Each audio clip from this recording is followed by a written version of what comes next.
Assam Chief Minister Himanta Biswa Sharma is in progress conference addressed a series of pressing issues ranging from communal sensitivity around beef consumption, highlighting recent incidents of alleged beef consumption and cattle slaughter near religious sites during Eid al-Zuha.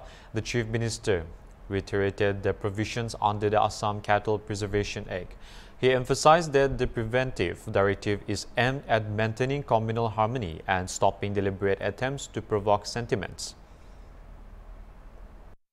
কেইটামান দিনৰ পৰা অসমত বিশেষকৈ ঈদুল জহাৰ পিছৰ পৰা অসমত কেইটামান জাগাত আমি অশান্তিৰ বীজ সিঁচিবলৈ কৰা প্ৰচেষ্টা আমি দেখিবলৈ পাই আছোঁ।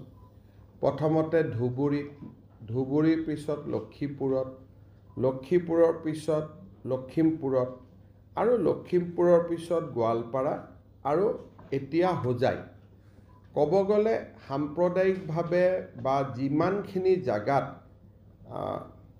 খুব সেন্সিটিভ জাগা এই গোটেই স্থানবিলাকতে এনেকুৱা ঘটনা হোৱা দেখা গৈছে।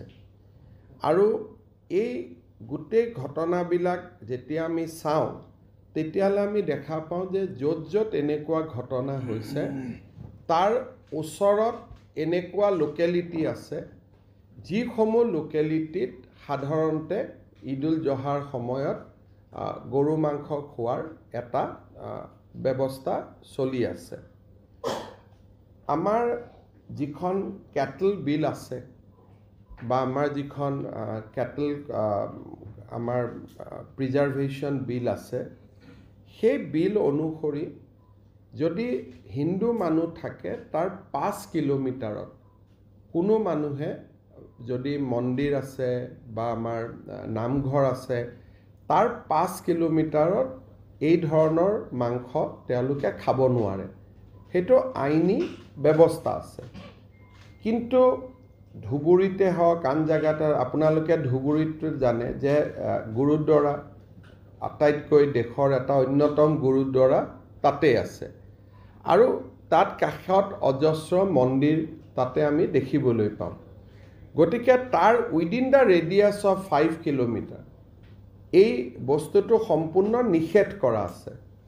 কিন্তু এইবাৰ ঈদৰ সময়ত বা আগে পিছে এই যিটো প্ৰভিজন এই প্ৰভিজনটো আমাৰ জিলা প্ৰশাসনসমূহে যি ধৰণে বলবৎ কৰিব লাগিছিল সেই ধৰণে বলবৎ জিলা প্ৰশাসনে কৰা নাছিল।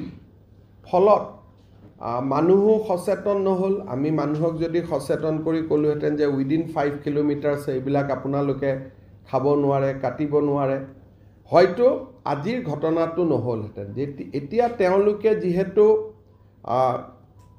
এই গোটেই ঘটনাটো যদি আপোনালোকে দেখে যে নামঘৰ মন্দিৰৰ 5 কিলোমিটাৰৰ ভিতৰতে হৈ আছে।